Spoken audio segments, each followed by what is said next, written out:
Welcome, welcome. Neil, you have to remind me what episode of the American System podcast is this? 7th. Welcome to the 7th episode of the American System of Political Economy podcast, 19th century American System of Political Economy, with nobody else other than the world leading authority on the subject of American system of political economy, Mr. Neil Martin.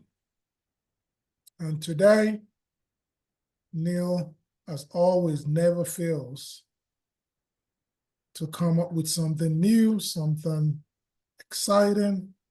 Neil never disappoints. For your listening, viewing pleasure today, we have the best mind that ever taught at the University of Chicago, Van Buren Denslow, born 1834, died 1902. One of the most interesting spans in the annals of US history. The latter part of the 19th century, the earliest part of the 20th century. You've never heard of him, but he's been one of the minds that has shaped what history has recorded as one of the most mind-blowing accomplishments in the field of political economy. Van Buren Denslow was the president of the Philosophical Society of Chicago. He was a professor in political economy and attorney at the University of Chicago. He was affiliated with the American Protective Tariff League. Important distinction. Van Buren Denslow was the first political economist to say that Maryland was issued the first railroad charter for the Baltimore and Ohio Railroad Company. Why is this important? Protectionists are known for supporting internal improvements. Meanwhile, the British system is known for preaching, buying in the cheapest market, and pushing policies that say that man is a slave of nature and earth is not the great labor savings bank. So what Neil is going to be covering today, quite a package for you. 9 bullet points. Political economy is obligated to do economic statesmanship. That is the only role political economy has, a noble task. The rules-based order cannot do this. That's number 1. Number 2, does fair trade, laissez-faire, do anything for the general welfare? Number 3, Denslow's knowledge and reverence of Henry Carey, and him pointing out the key things in Principles of Social Sciences, volumes 1 to 3. Number 4, the George Washington story that 1619 will never tell you about. Number 5, what does supporting strategic domestic industry do? Number 6, how do we determine which farmers have the best life in an economy? Number 7, what will the British do in China? Number 8, the Cobden Club is not for peace. And number 9, does British free trade slander great economists and disorganize the world for her own benefit? So, as I said from the beginning, we got quite a feast for you this evening. So without further ado, I'm going to get myself off screen and I'm going to hand this to the man himself. Round of applause. Mr. Neil Martin, please take it away. Okay, go to the next slideshow. The one that has the book title. Victor. All right.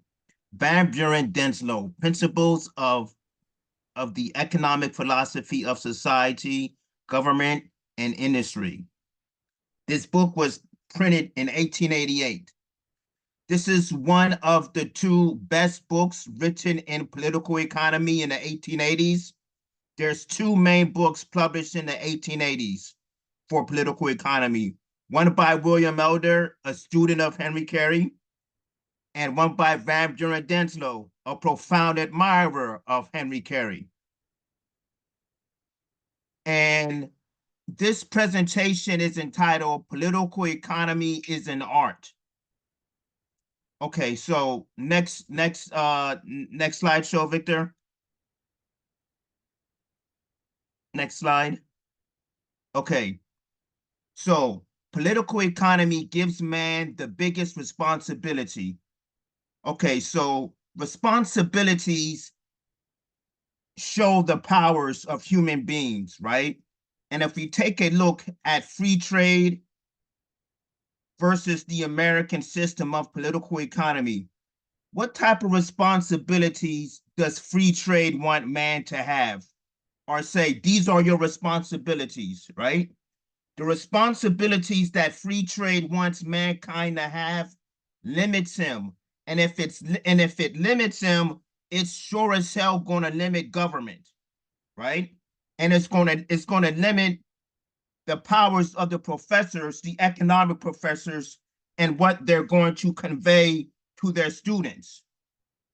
Now, the American system of political economy, as Van Buren Denslow states, has a higher view of man and it has more responsibilities than free trade. So let's read this. Political economy, also an art. The practical aim of political economy is to fit its students to judge or predict with greater accuracy the consequences which will ensue the material welfare of the people from certain courses of government or social action, the art of which political economy aims to present the scientific theory is economic statesmanship. Economic statesmanship.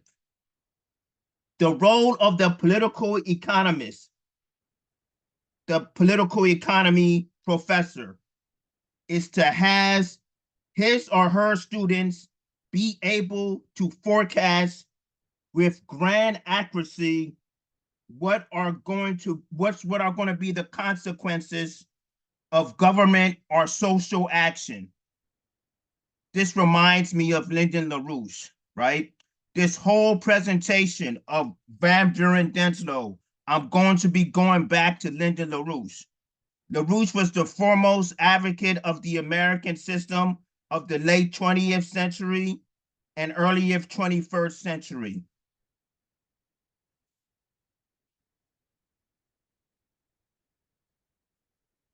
Sorry about that. And Desnlow reminds me of Lynn when he says the ultimate goal of political economy is economic statesmanship. Now let's take a look at the world for a moment. We have the United States of America gloating over the fact that it loves to defend Israel. They have killed over 14,000 people. That's not taking any type of responsibility, or that's not taking any type of responsibility at all whatsoever. What are their powers in killing 14,000 children? The United States of America is not practicing economic statesmanship when they give bombs to Israel. However, the Oasis policy of LaRouche, drawn out in the 1970s, is a perfect example of economic statesmanship, right? We have to ask the question, how come the United States of America hasn't joined BRICS or the new Silk Road, but they're still involved in NATO? They want to shove global warming and climate change up our ass. They want the world to accept the Great Reset, the Green New Deal. These are policies that are not giving mankind responsibilities. These are policies that are making man become a slave of nature. And a slave of nature is not going to move out of NATO. A slave of nature is going to be a British concubine, like the United States and Europe is, right? A slave of nature is not going to instill in the population that we are responsible for the past, present, and future generations. This whole thing with being responsible, Henry Carey laid out in his Principles of Social Science, Volume 1, Chapter 2, that one of the four things that separates man from the beast is the responsibilities that he has, right? Animals will never have these responsibilities. And free traders don't even want to do that. That's how much they think of mankind, right? They don't want mankind to be able to forecast things, such as the collapse or the ending of the Bretton Woods, which Nixon did. Did a free trader ever forecast that? They never forecast that, right? What else did free traders never do? Free traders never called for the Strategic Defense Initiative. They never wanted to work with Russia on beam defense to make nuclear war obsolete. That's showing responsibility, right? They never proposed an international space program. That's not responsibility, right? They want the world to go along with climate change and the Great Reset. That's not responsibility. Okay, now if you're a political economist and you see these actions by the government and by society in general at large, what are you going to forecast? Are you going to forecast the world's going to be in a better place in the coming in for the upcoming generations? It'll be insane to forecast that. We are nigh to World War II. And what are these political economists saying? They're not saying anything. The Western political economists, they're not saying anything to try to fix this situation. They're not showing their powers, right? And if you don't see their powers, they must not think too highly of human beings. Next slideshow, Victor.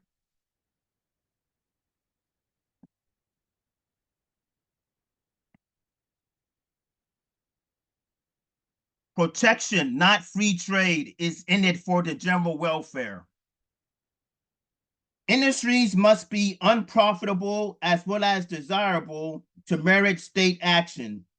The political principle underlying protection to any industry which is temporarily unprofitable but permanently desirable applies with expanding and increasing force as the prospect that the industry will ever be profitable diminishes, provided the conviction that it is desirable and essential to the general welfare, irrespective of its profitableness to those who carried it on, is sure and general.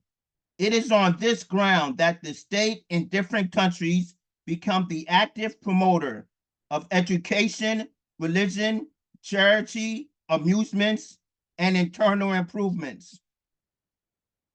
Wow, that is powerful. Okay, so people think protectionism is all about laying duties on foreign goods. Well, Buren Denslow states promoting education, religion, charity, amusements, and internal improvements is a protectionist policy too. And why is it a protectionist policy too? He says desirable and for the general welfare. What political economist has spoken about the general welfare for nearly all his life? He's dead. His name is Lyndon LaRouche. He died in 2019, but he instilled in the movement the general welfare. That's the most powerful part in the US Constitution, the preamble, right? And so he is saying, Van Buren Denslow is saying it's a protectionist measure and part of the general welfare in supporting internal improvements. What does the School of Free Trade think about internal improvements and people with a bad government philosophy, right? Those same people that do not want to, that don't want to build internal improvements, what do they see trade as, right? They don't mind if trade destroys the sovereignty of other nations. They really don't care about that, right? How can we trust people who see trade as an instrument to destroy the sovereignty of nations and they don't want to use trade as a policy to develop countries, right? If they see trade as a policy to not develop countries, what actually makes us think that they are going to see internal improvements in education, religion, charity, and amusements as part of the general welfare and something that needs to be done? They're not going to have a good government philosophy. So this whole presentation on Van Buren Denslow, you have responsibilities of the government, responsibilities of the political economist, right? And these responsibilities have to manifest into a policy. This is not good intentions. You have a whole lot of people that have good intentions, but they're no good.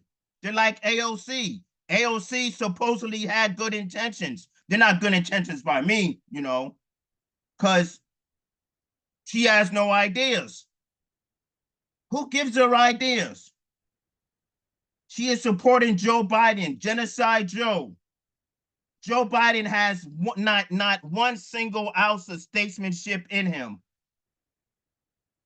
Well, Joe Biden doesn't represent the policies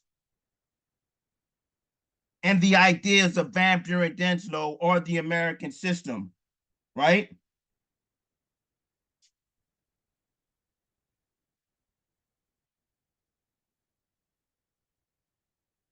Okay, so you see the state becomes a promoter of education, internal improvements such as roads, highways, railroads, magnetic levitation trains. You can also just say LaRouche's 4 economic laws, right? Because if you want to have a policy where you want to promote protectionism, how are you going to promote protectionism? You can easily promote it with Lynn's economic 4 laws, which is Glass-Steagall, national banking, credit to increase the energy flux density of an economy, getting into the nuclear age for real, entering the space, being serious about the manned space program, and launching a crash program for the development of fusion power, right? These may not make money at first, but that's not the agenda. The agenda is to promote the general welfare, right? And the British system of free trade doesn't want to promote the general welfare. The Democrats and Republicans in the House and Joe Biden, they don't want to promote the general welfare. How come they don't want to promote the general welfare? The responsibilities that they think they have and the responsibilities they give to mankind shows that mankind is a slave of nature. The slave of nature theme is going to be big in this presentation because either we're going to have 2 types of human beings: the human being that is a slave of nature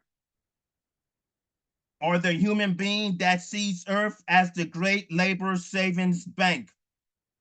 Next slide, Victor. This is a goodie. Carey, greatest refuter of laissez-faire. Van Buren Denslow, since 1882, in one of his first pamphlets ever, refers to Henry Carey as Dr. Carey. He had tremendous reverence towards Henry Carey. And here's what he says about Henry Carey. Dr. Carey was by far the most vigorous and sustained, learned, and equipped, versatile, and philosophic assailant of the laissez-faire theory. He opposed the English school at every point. Malthus's theory on population, Ricardo's theory on rent, Mill's theory on international trade, Lord Liverpool's and Sir Robert Peel's notion on money, and in the latter 7 of his works, the theory of free foreign trade. Now, that's the whole class in of itself. In talking about Carey's refutation of Malthus, Carey's refutation of Ricardo, Carey's refutation of Mill, and Carey talking about the inadequacy of Sir Robert Peel. What we're going to do, I'm going to touch upon Malthus's theory of overpopulation, Ricardo's theory of rent, and Sir Robert Peel's mistake, right? So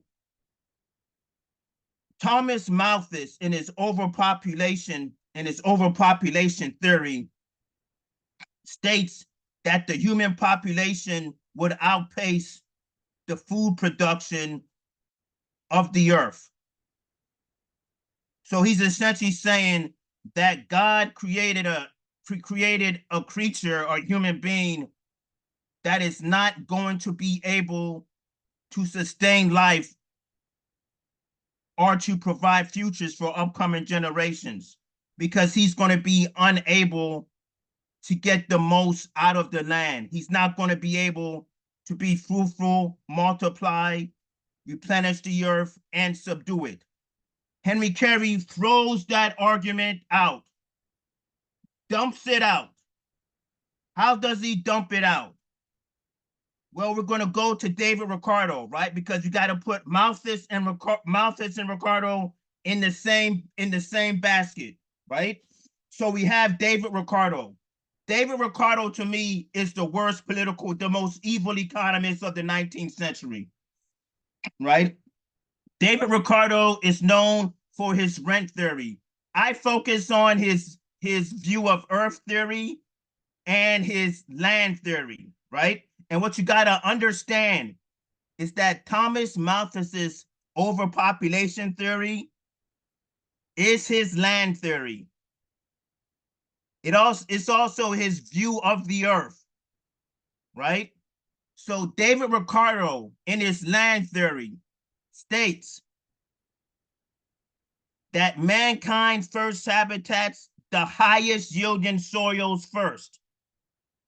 Once he exhausts those, he goes on to the next lands, right? And he's unable to replenish them or subdue them. So he goes on to the next land, right? It's inferior to the first and second land, right? It doesn't yield that much, but it's somewhat productive. But he's unable to replenish it or actually subdue it, right? So this is saying that mankind is a slave of nature. When you say that mankind is a slave of nature, he can't be fruitful, he can't multiply, he can't replenish the earth, and he can't subdue it, right? This is what the British Free Trade School thinks, right? And Henry Carey is the only and first political economist, and he needs to be given credit for this. He is the first political economist to say, you want to say that, Malthus? You want to say that, Ricardo? You want to actually say that the creator bungled up, made a big error, and he was unable to create a living being in his likeness, in his image, that was not going to be able to be fruitful, multiply, replenish the earth, and subdue it? Henry Carey said this, right? What they are saying, what Malthus and Ricardo are saying in their land theory, they're saying that human beings are incapable of developing to actually replenish and subdue the earth, and to also be fruitful and multiply. That should be kicked out of universities everywhere. If they're teaching Malthus or they're teaching Ricardo, it should be kicked out of universities. It's an educational war crime. That's what it is. Ricardo and Malthus were committing educational war crimes. That's all the British are about, right? Henry Carey said this in his past, present, and future, which he spends at least 70 pages refuting David Ricardo. Why did he spend so many pages refuting David Ricardo? Because this was a big issue. And Henry Carey was the first political economist to say, oh, you're saying that human beings cannot be fruitful, multiply, replenish the earth, and subdue it? Well, I'm going to give you history of several countries which shows that mankind knows how to develop. And each stage as he developed, there was an increase in energy flux density. We throw out the greens because they're satanic and we don't want to deal with them, right? But as mankind developed, he's more able to subdue lands. He's more better at replenishing it, right? And this is what he says in the past, present, and future. He says a line which I think he should have touched upon it even more. He says, the earth is the great labor savings bank. The great labor savings bank, right? What does that mean? He is saying, as mankind masters the earth more and more, the earth saves more labor. The energy flux density increases, right? That is absolutely beautiful, right? And so we have that. So Henry Carey has refuted Malthus and Ricardo, right? Then we go to Sir Robert Peel. I got a little bit excited on this, right? He says this about money, right? Henry Carey. He says the power to command the services of the precious metals grows with the growth of the power of association. Power of association is commerce. What do you need to have commerce? Individuality, diversity of employments, right? Sir Robert Peel is not in the business of creating association. And why do I say that? Sir Robert Peel was once asked, what have we got with the repeal of the Corn Laws? He says, cheap labor. Sir Robert Peel was an outright insane prime minister who destroyed the British economy, which the British don't talk about because the British don't know what happened to him, right?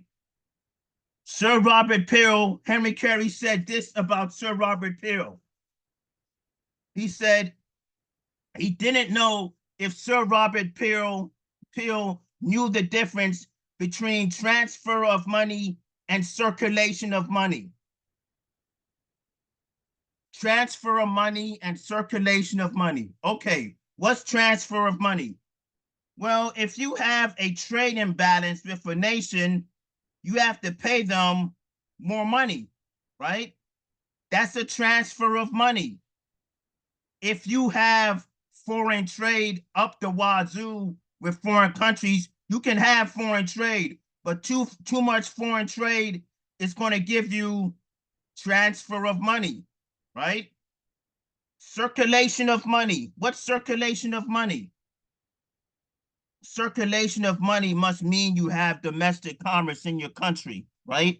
The United States of America, with protectionism, had wonderful circulation of money. And what does this circulation of money mean? It means that the economy is organized properly, right? It means that people are not making money off of the stock market. They're not making money off of real estate investment. They're not putting money into sports betting. They're not making money off of OnlyFans, Patreon, right? They're not making money that way, right? We can't have a society where the circulation of the currency is poor. Because when you have circulation of the currency being poor, you sure as well know that there's degenerate practices in the economy, and free trade, free foreign trade is being pushed more than domestic commerce. And that free foreign trade is not developing any country. How is free trade developing Africa? How is it developing the United States of America? How is it developing Europe? How is it developing Ibero-America? It's not doing that, right? We're not seeing a circulation of currency. And because we're not seeing a circulation of currency, we have people that don't know what it is to organize an economy. We have people who don't see the difference between domestic commerce and foreign commerce, right? The United States of America wanted to have domestic commerce. Article 1, Section 8 of the Constitution only calls for domestic commerce and domestic industries. It doesn't call for suppressing industries. Van Buren Denslow said, "You will search in vain to find anything in the Constitution that says the government can suppress industries." Next slide show, Victor.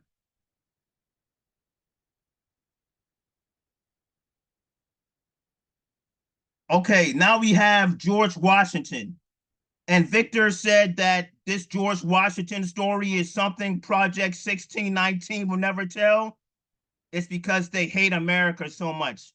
The reason why they hate America so much is because they're British concubines and lapdogs of the British, right? They're never going to tell this story about George Washington. This story about George Washington had me conclude that he was the best president ever.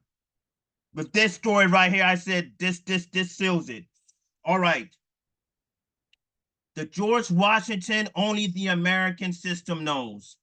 It is difficult, even at this day, to perceive that Washington's calculation that the metropolis of the Atlantic coast would be at Norfolk might not have been verified by sufficient enterprise on the part of the people of Virginia.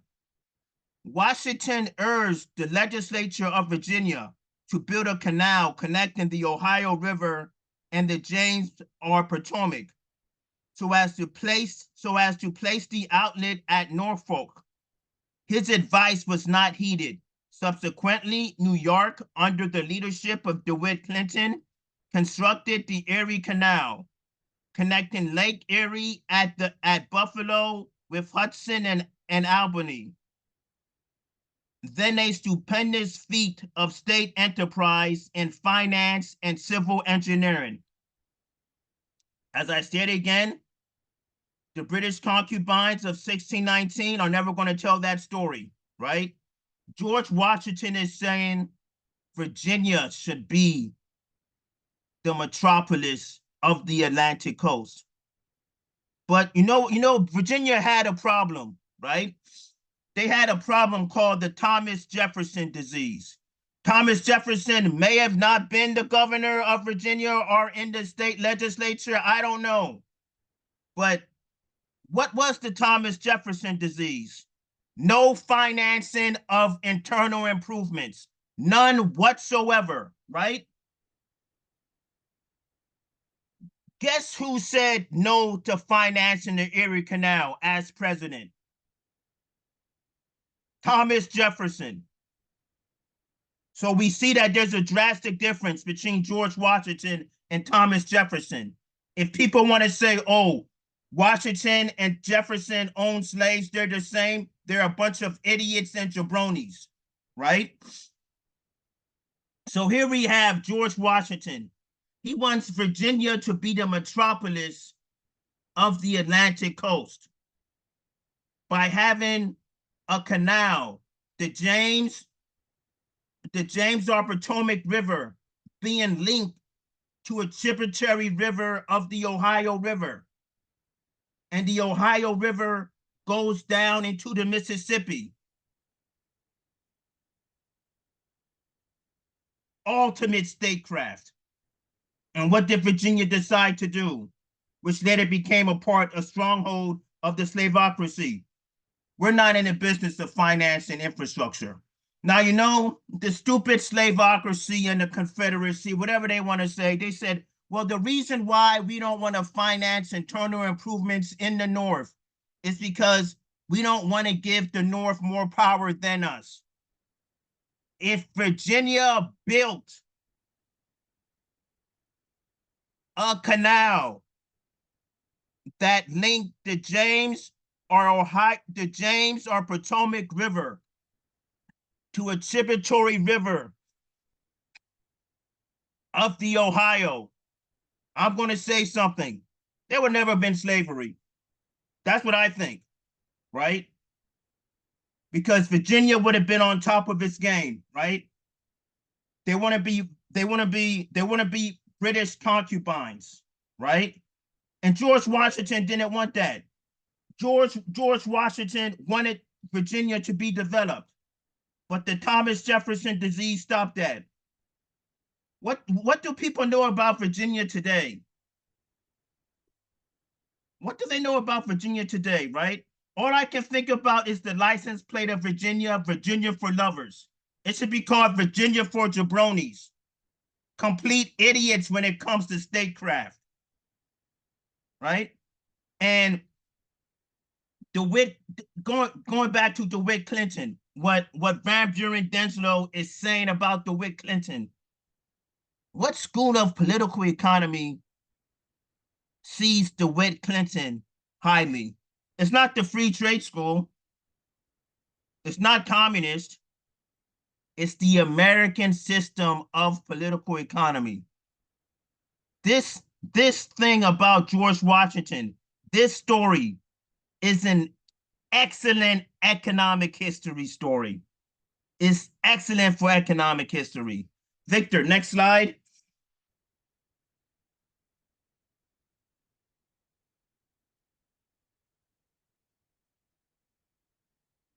Okay, so Van Buren Denslow knew about the British. He knew about British foreign policy, and he knew what the British did to foreign countries. England will destroy China like she destroyed India. Those are some pretty strong words. Let's see what he says. If Great Britain shall be permitted to continue her present degree of precedence in the trade with the Chinese, her system of taxing that empire to the profits of enforced trade and the subversion of Chinese manufacturers needs only the aid of railroads and banks throughout the empire to make it as complete a success as in India. In that case, it will as completely destroy the Chinese system of industry as it has that in Hindustan. An enormous exodus and deportation of the Chinese would follow to the American continent, as well as decimating famines and pestilences in China itself. Van Buren Denslow is saying that you're going to have decimating famines and pestilences in China if China goes the way of India. Well, what's so wrong about going the way of India? I mean, India developed it, the Great Britain developed India. Great Britain, the British Empire, is known for its excellent human rights record, right? I hear people saying, well, Neil, Florence Nightingale, a revered nurse in England, said that I think 37 million Indians died of famine during the Great Famine from 1876 to 1878. Van Buren Denslow thinks it's about 31 million, but you had other famines in India in the 19th century, right? So these people, these political economists, and this one revered British woman is saying a whole lot of millions and millions of Indians perished of famine at the hand of the British, right? And Van Buren Denslow is saying that you're going to see hordes of Chinese going to the United States of America. That partly happened, right? A whole lot of genocide was done by the British, right? The British don't even want to admit that they did genocide in Ireland. They don't want to admit that they did genocide in India. And people want to say that free trade is good. The big free trade pushers was the British Empire. And people are going to say, oh no, the British were bad, but free trade's good. That's what they're going to say. Really, free trade is good. Really, free trade is good. The British Empire used free trade to destroy Ireland and India. 37 million Indians died from 1876 to 1878 during the Great Famine. And you want to tell me that free trade is bad? That you want to tell me that free trade is good? Even a political economist that I'm not really tight with, Charles Davis, he calls British free trade homicidal political economy, right? So here we have Van Buren Denslow talking about the British. He's telling the truth about the British, right? He is saying that the British want to do to China what they did to India. And this draws no reaction from Project 1619. No reaction at all. The British can do anything they want to. It's going to draw no reaction at all.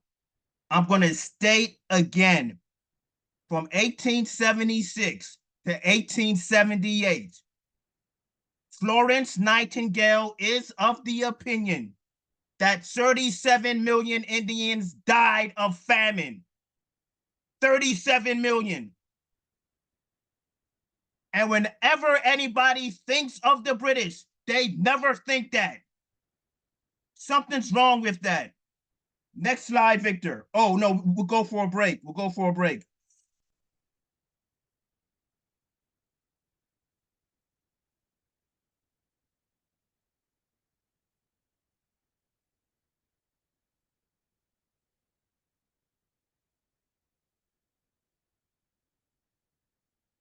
You're on mute, Victor.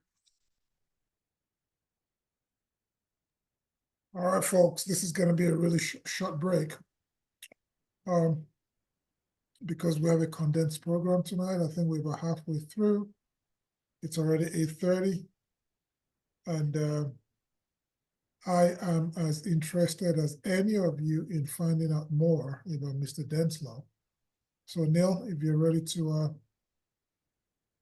take us through the second part of today's show, I'm ready to turn it right back over to you. All right. So now we're going to talk about the Cobden Club, which was created in England, which was a think tank or a policy institute that wanted to have Europe, Russia, the United States of America, and the world all adopt free trade, right? Could this be a British policy, or was this just a policy of the Manchester School? It was more than just a policy of the Manchester School, because you had quite a lot of MPs who were part of the Cobden Club. Let me repeat myself, right? You had quite a lot of MPs in England who were part of the Cobden Club. This will be like having over 300 congressmen, and they were paid lock, stock, and barrel by the military financial complex. This is how big the problem was, right? The Cobden Club. Who attacked the Cobden Club? Were the communists? Hell no, they didn't attack the Cobden Club. The protectionists and the American system of political economy went after the Cobden Club. Buren Denslow did it too, and as I said, he was a part of the American Protective Tariff League. All right, the Cobden Club, the Satan Club, the Cobden Club. What's I think I'd rather call it the Satan Club, right? The Satan Club adopts as its motto. Oh, sorry. Who's Cobden? Who's the Cobden Club named after? It's named after Richard Cobden, one of the best free traders ever, right? He was also pushing British manufacturers, but he wanted British free trade. Richard Cobden, if you remember the George B. Curtis presentation, Richard Cobden, I ripped Richard Cobden, right? Because I have this quote about Richard Cobden where Richard Cobden is saying we're going to use cheapness to destroy industries of the world. And you still want to say British free trade's good. You still want to say the Cobden Club is good. Okay. The Cobden Club adopts as its motto, peace, goodwill among the nations. But every sunrise is announced by the revelry of English drums, awakening English soldiers to back with the bayonet some new intrusion on the rights of barbarian races in order to secure to British factories the profits of selling breech clouts and wooden gods to some new tribe of heathen, to the prejudice of local manufacture. 10,000 Englishmen were slaughtered in 1884 in the Sudan part of this program. England has her nose in every quarrel on the face of the earth. She is not wholly out of war 1 month in 25 indeed. It is doubtful if she has ever been at absolute peace for a day since 1846. Free trade in men and in commodity was the cry of our Southern rebellion, right? So if you want to say that that British free trade was cool, British free trade was the cry of the Southern rebellion. I don't have the details on it because I didn't want the quote to be so long, right? But Van Buren Denslow is saying the South adopted the same economic policy as the Cobden Club. There was no difference between the economic policy of the Satan Club and the South, right? But not only that, Van Buren Denslow is saying from 1846 up until 1888, since he wrote that book, but we can go to 1902. So from 1846 to 1902, the British were involved in the first Opium War. No, wait, hold on. The first Anglo-Sikh War, the New Zealand Wars, the second Anglo-Sikh War, second Anglo-Burmese War, Crimean War, Anglo-Persian War, second Opium War, Indian Rebellion, second Ashanti War, Bhutan War, third Ashanti War, second Anglo-Afghan War, Anglo-Zulu War, second Anglo-Mari War, first Boer War, third Anglo-Burmese War, Mahadis War, fourth Ashanti War, Anglo-Zanzibar War, Six-Day War, Boxer Rebellion, second Boxer Rebellion. This is the British for you, right? They're preaching British free trade, and I didn't even mention the Civil War because the South was financed by the British, right? But from 1846 until 1902, the British saying that, oh, we promote peace and goodwill among nations with our free trade, but they're in war with countries from 1846 to 1902. The British don't want to touch that. Project 1916, concubines of the British are not going to touch it. Who's going to touch it? The political economy school that's going to give mankind responsibilities and actually detail you to what leadership is. What Van Buren Denslow said, right, has never been said in a political economy book. This is what makes Van Buren Denslow so great. What makes him so great is that he says stuff that is not said in political economy books, because there's so much stuff to cover in political economy books. He explains it in another way, he explains it better, or he's emphasizing a point. Next slide show, Victor.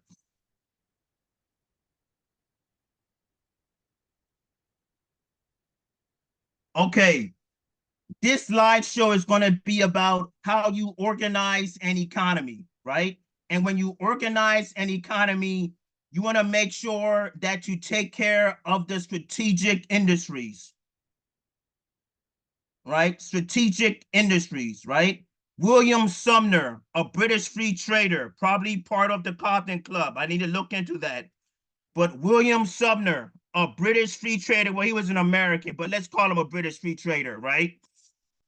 He said that the strategic industries or the protected industries are parasite industries. A parasite is something that sucks the blood off of a host, right? A parasite is not supposed to give life to new industries, right? So let's read this quote. Organize the economy so as to favor domestic industries. Thus, where a country packs its meat before shipping them, it gives value to its salt, sawdust, copperage, ice, staves, boxes, etc. When it makes its paper, it gives value to its streams of water, straw, wood, coal, breadstuffs, corn stalks, rags, and many other domestic products, which it can never sell to the paper makers of a foreign country, but can sell in the form of paper to its own people. When it tans its own leather, it gives value to oak bark, stomach, and a dozen other worthless things. It makes glass, it gives value to clays, sands, mill sites, coal, and chemicals of various kinds. In making iron, it gives value to ores, coal, lime, wood, railways, canals, vegetables, and hundreds of unexportable products which cannot be sold abroad. This is excellent. Why is it excellent? Van Buren Denslow is proving to you that strategic industries increase domestic commerce and increase domestic industries. If you create an industry and it gives birth to 6 or 7 more industries, you have just increased your labor force.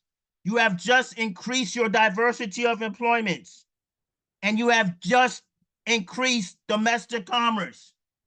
You have just increased domestic commerce. Just increased domestic commerce, right? The free trade school wants nothing to do with domestic commerce. They want to buy cheap and sell in the dearest market, right? If you want to have your currency circulate better, you're going to need to support strategic industries. They're not infant industries. They're strategic industries. They're not parasitical like William Sumner said. They're strategic industries. And what do these strategic industries do? They increase diversity of employments. They increase domestic industries. They increase domestic commerce. They give labor to people. And they have the currency circulate excellently. Excellent. That's what happens when you support that's what happens when you support strategic industries. These strategic industries, take a look at this iron, right? In making iron, let's repeat this. In making iron, it gives values to ores, coal, lime, wood, railways, canals, vegetables, and 100 of other unexportable products. More than that, hold on, wait. Ores, you need mining. You need machine tools for mining. You need machinery for mining.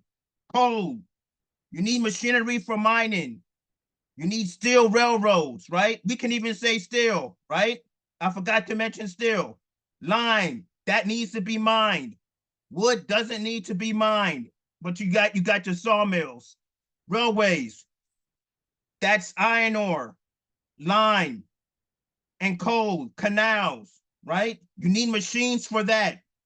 Vegetables, well, you need farm implements for that, so you need machinery again, right? So strategic industries, they need the support of the government, right? Because they promote the general welfare. Strategic industries. Robert Van Buren Denslow. I mean, I got like 258 political economy books, right? From the early 1700s up until the 21st century. Van Buren Denslow is saying stuff that some economists don't say. I'm not saying Van Buren Denslow is the best political economist of the second half of the 19th century, but he's in the top 5. The first 2 are Henry Carey and John Lord Hayes. Then it's either Van Buren Denslow or George Gunton. But let's get back to the thing. Victor, can you go to the next slide?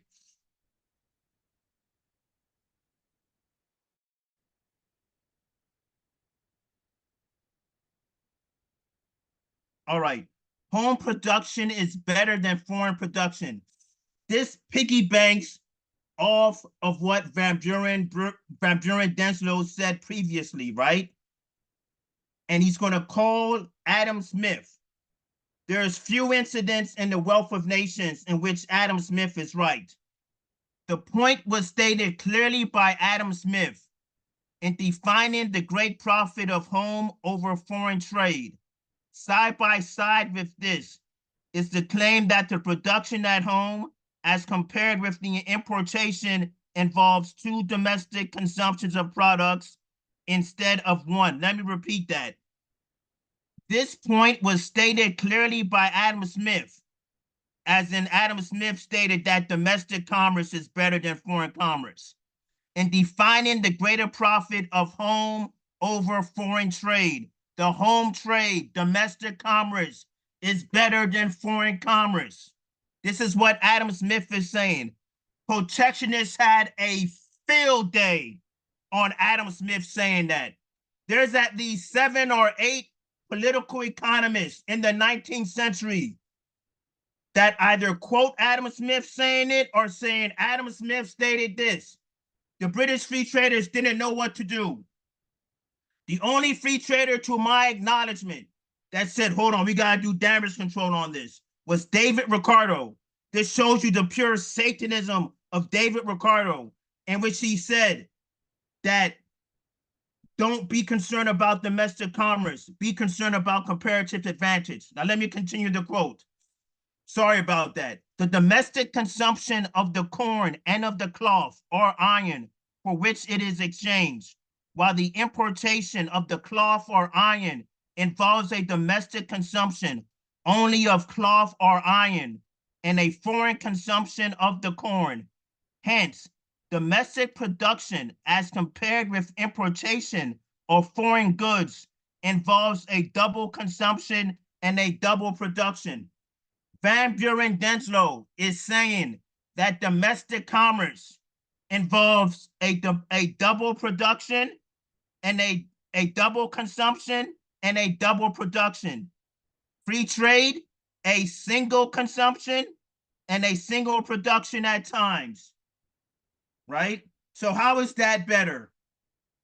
How is that better than domestic commerce, right?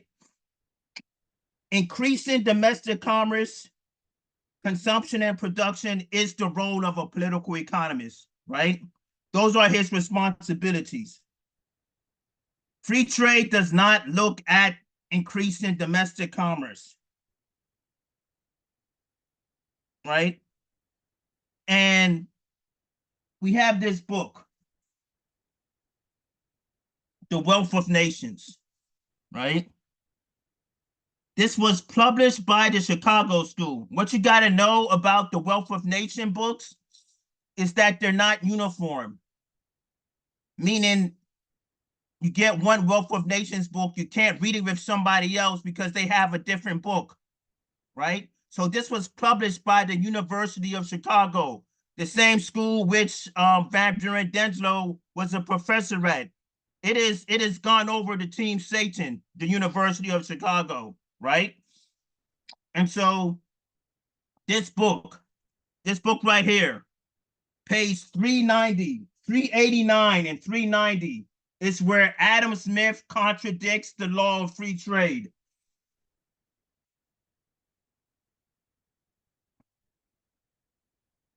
So Victor, you can go to the next slide.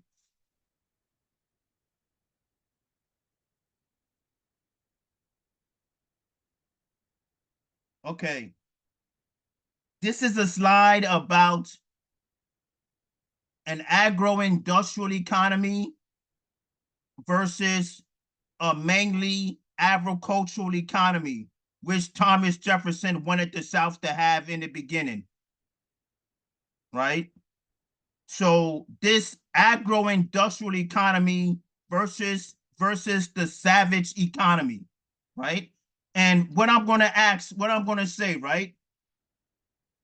Where are farmers going to earn the most money, have the most wages, their land be of the most price? In a agro-industrial economy or in an an economy mainly based off of agriculture? Let's see what he's going to say. For instance, Virginia and Pennsylvania, two big states at that time, land-wise and population-wise. For instance, Virginia and Pennsylvania have nearly equal natural fertility and essentially the same natural characteristics, stretching in the same way across the same chain of mountains from the Atlantic to the Great Valley of the Ohio River. Virginia in 1880 had 51.41%, or a trifle more than half of her people engaged in agriculture. The value of her farmlands was $10.89 per acre. Pennsylvania, owing to her large mining and manufacturing, banking, and railroading populations, had only 21% of her workers employed in farming, and her farmlands were worth $49.30 per acre.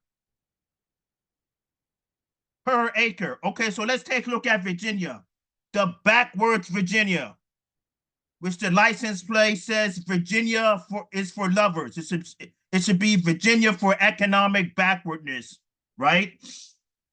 So in 1880, Virginia had 51% of her population engaged in agriculture. That is a pathetic diversity of employments. What type of economists and economic professors did Virginia have to have 51% of her population engaged in agriculture? Didn't they ever read the report on manufacturing by His Excellency Alexander Hamilton? If they ever read Alexander Hamilton's report on manufacturing, they wouldn't be so stupid, right? And their farmland was only worth less than $11 per acre. Now, you know, what you got to understand, right, is that the Cobden Club in the 1880s, they try to hoodwink and trick American farmers into saying that they're being ripped off by robber barons, right? They're being ripped off by robber barons and corrupt manufacturers. You should buy your manufactured goods from England. And that's what they did several times. This is what the South did. They were devoted towards that. The South had the best land concerning east of the Mississippi. They had the best land. What do I mean by best land? They had rich raw materials, never used. You have coal in the South, in Virginia, in Maryland, along the mountain ranges. You have iron ore. Alabama has iron ore.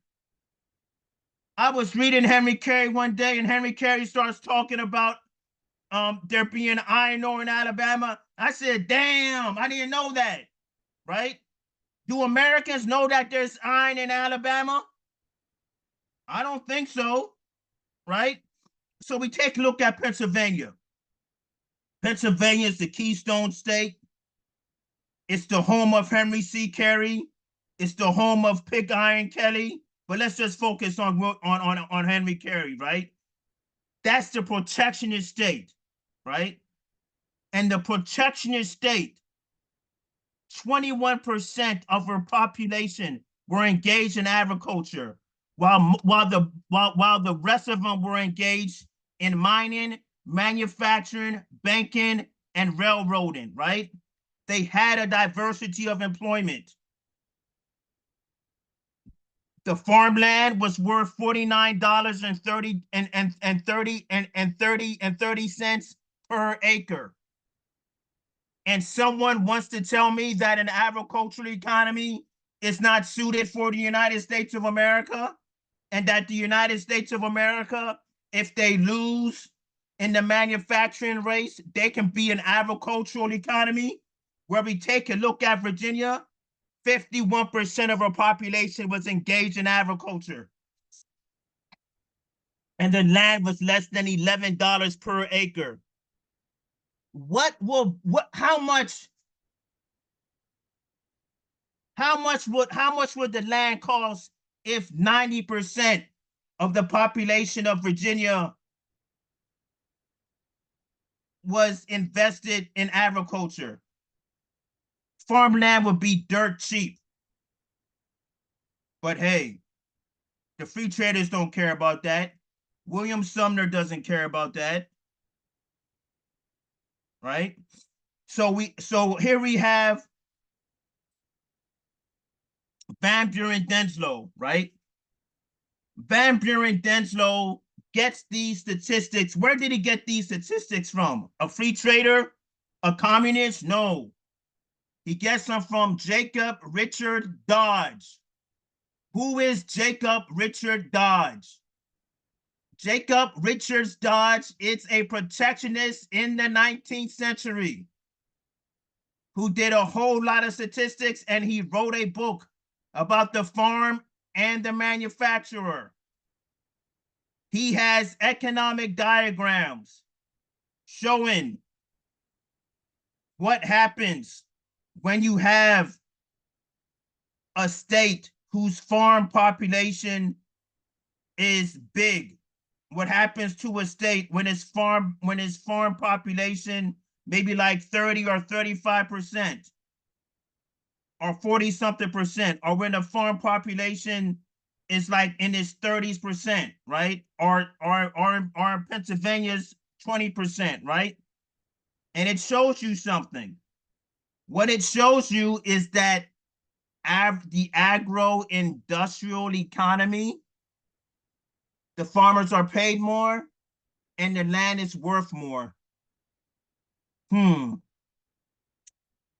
The farmers have more money. The land is worth more. What is the condition of the currency? The currency must be beautiful. It must be circulating properly, right? Oh, One thing, who do you think had the most internal improvements? Pennsylvania or Virginia? On the license plate of Virginia, it says Virginia is for lovers. They ain't have that much infrastructure. Remember, that was a state that had the Thomas Jefferson disease, right? And the Thomas Jefferson disease, build no infrastructure at all, right? That's what you see in the Confederate Constitution. Build no infrastructure at all. Pennsylvania was all about the canal age. They were all about the railroad age, right? So they built up an economy for an agro-industrial economy, and Virginia did not want to do that. And that's why Virginia is so backwards. They say, oh, Virginia is for lovers. Must be some dumb lovers. Amazon, they have an Amazon headquarters in Virginia. They should have something else. They should have tons of manufacturing plants. They should have newplexes. They should have science universities. They should be investigating fusion power. It should say Virginia is for scientists. That's what every driver's license plate should say in the United States of America. We're for science, but not the type of free trade silent, not the type of free trade science that doesn't want to admit that British free trade killed 37 million Indians from 1876 to 1878. And this is what Florence Nightingale is saying, right? But bringing it all back, right? The agro-industrial economy is box office. The agro-industrial economy is box office.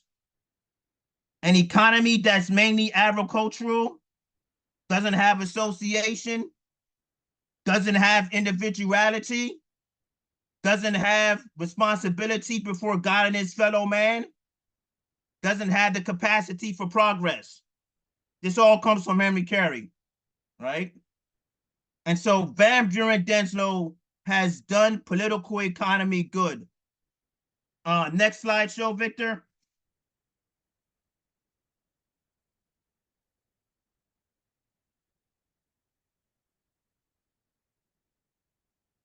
Protection and free trade.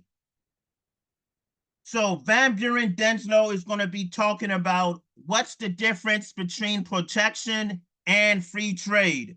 If people have read Henry Carey's Harmony of Interest, they might see something to draw upon. Protection is the mountain. It is eternal. Free trade is the mirage. If it advances, it dissolves. It can only make with protection the same kind of an issue as the non-existent and impossible makes with the universal, natural, and inevitable. It is a fight between something and nothing. Protection is an economy. Free trade is a giveaway, a waste. Protection is constructive. Free trade is destructive. Free trade may be talk while one is out of office. Protection must be practical. The instant one comes into office, or inevitable disaster ensues. Protection investigates, consults, harmonizes, unites. Free trade disintegrates, divides, slanders, besmirches, and disorganizes. Protection collects facts. Free trade is an oracular, pompous, and issues dogmas. Wow. Van Buren Denslow is saying, so free trade's a mirage, right? So if people know what a mirage is, you see something, but it's not really there, right? The free traders likes making promises about how prosperous a nation is, and only idiots or delirious people are going to see the mirage and say, yes, free trade has saved us. Free trade is our Lord and Savior. When free trade comes back again, we're going to all be raptured, right? Free trade's not like that. Free trade doesn't hold on its promises, right? Buren Denslow is saying protectionism is eternal. What does he mean by protectionism is eternal, right? If you want to make mankind the immortal species, you better have protectionism. You better have the American system of political economy. You cannot have a trade that doesn't develop sovereign nation states or don't create sovereign nation states, right? So we go on even further. Protection is an economy. Free trade is a giveaway, a waste.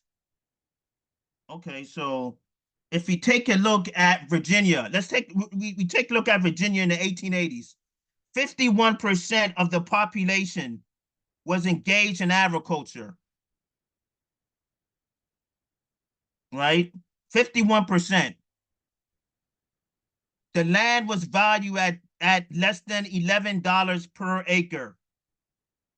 That's a waste of land. If your land is only worth $11 and it's the same quality as Pennsylvania, which land was worth $49 an acre, you know something's up.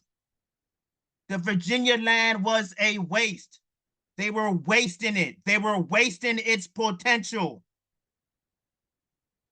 What was Pennsylvania also doing with their land besides agriculture? Mining.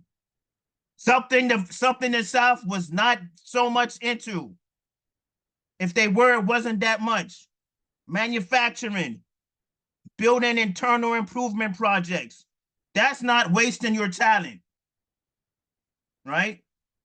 Okay. And then protection investigates, consults, harmonizes, and unites. If we take a look at the life of Lyndon LaRouche, we see that Lyndon LaRouche wanted to have countries work together on profound economic policies, such as the Eurasian Land Bridge, right? In order to do this, you're going to have to unite nations. You're going to have to unite them around a common cause into having mankind being the immortal species. Free trade doesn't harmonize or unite peoples. It doesn't do that, right? But here's what Buren Denslow says about free trade. Free trade disintegrates. Free trade divides. Free trade slanders. Let's focus on slanders. Free trade slanders. Let's see. There's this political economist that was around in the 1960s. He was a political hellraiser. He died in 2019. Who is the most slandered political economist, politician from that time? From 1960 to 2019, the one and only Lyndon LaRouche. I'm not writing this all down. Buren Denslow is saying free trade slanders. Who does free trade want to slander? They want to slander people like Lyndon LaRouche. Who was free trade slandering in the 19th century? They were slandering protectionists. But hold on, these protectionists are not living today, right? Their works are not known. Instead, it said that free trade is hegemonic. They slandered them and slander protectionism. That's why people don't know about them, right? This besmirches. The United States of America has a bad name. Why does the United States of America has a bad name? It's because they're practicing British foreign policy and British economic policy, right? You cannot tell me that the British did not besmirch its name. They did, right? America has besmirched its name. Let's take a look at the last one. Disorganizes. disorganizes. Free trade disorganizes nations. The whole purpose of the Cobden Club was to disorganize Russia, continental Europe, and the United States of America. You cannot tell me that the Cobden Club didn't seek to disorganize the populations of Russia, Europe, and the United States of America. The American system of political economy has nothing. They have no intent on to disorganize countries. Take a look at Lyndon LaRouche and what Lyndon LaRouche was doing. The Oasis Plan, that's not about disorganizing Southwest Asia. Developing Africa, that's not a part of disorganizing Africa. The Eurasian Land Bridge, that's not a part of disorganizing the world. The Strategic Defense Initiative, that's not a plot to disorganize Russia and the United States of America. We see that British free trade disorganizes, besmirches, and slanders. Not only that, right? What is the biggest act that the United States took in disorganizing the population of the United States of America? Not making LaRouche president. They disorganized the United States population to not make LaRouche president, and we're paying for this. We're close to World War II, right? Van Buren Denslow will be fighting with the LaRouche movement to get us away from World War II and going along with the Oasis Plan. Van Buren Denslow is the third best political economist of the late 19th century. He taught me a lot about political economy, taught me some stuff about the British, taught me some stuff about the Chinese, and he taught me how to emphasize and say you can use economic history stories to make your point in being a political economist. And how did he do that, right? Right? Van Buren Denslow said that Henry Carey was one of the most learned economists to attack British free trade, laissez-faire. Well, Lyndon LaRouche was the best learned individual in attacking the British system. And as I already said to you, right, the United States of America, with its free trade policy, loves disorganizing the population. And the greatest act of disorganizing the population that the United States did was to never have the American population see the significance of the great mind of Lyndon LaRouche. And with that, my presentation on Van Buren Denslow is over. Thank you.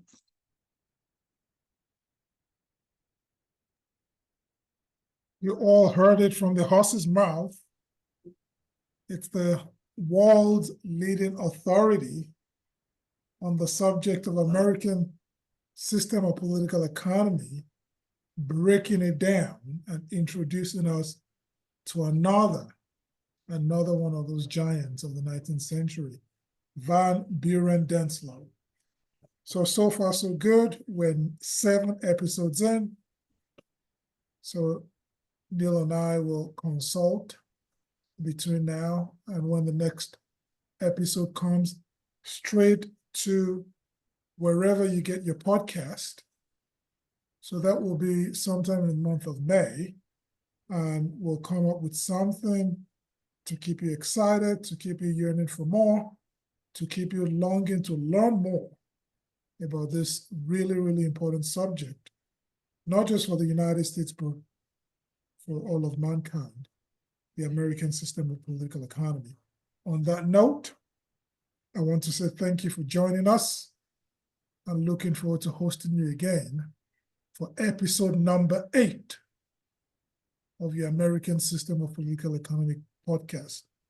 Have a wonderful, wonderful rest of your night.